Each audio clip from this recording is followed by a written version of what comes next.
L'existence du peuple juif est la preuve que l'islam ne peut pas affirmer qu'il est la même religion que celle qui a toujours existé dans l'histoire de l'humanité.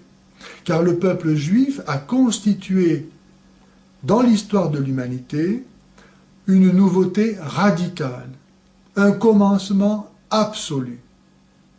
Et le christianisme, qui n'est rien d'autre lui-même que l'ouverture à l'universalité du genre humain de l'alliance conclue entre Dieu et Abraham, constitue en soi aussi un événement unique et sans équivalent dans toute l'histoire de l'humanité.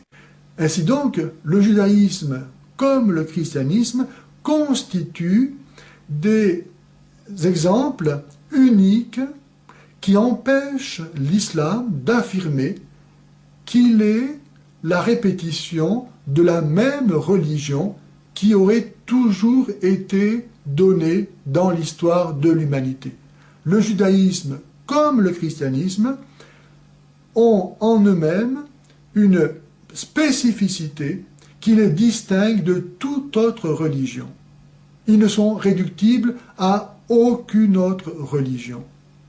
L'islam n'est donc pas la répétition de la même religion qui a toujours, soi-disant, existé dans l'humanité.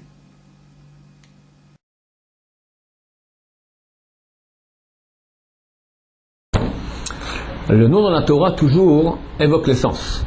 Le nom, c'est ce que tu es. On ne parle pas de nom donné arbitrairement, on parle maintenant de nom que Dieu donne. Dieu appelle une chose parce qu'elle est. S'il appelle une chose parce qu'elle est et il met son nom dedans, ça veut dire que ces gens-là, dans leur essence, ils ont Dieu en eux. Et regardez, chose assez remarquable, le seul peuple au monde, la seule ethnie au monde, qui sert le même Dieu que nous. Le Dieu d'Abraham, Dieu unique, éternel, n'ayant ni femme, ni fils, ni petit-fils, ni Saint-Esprit,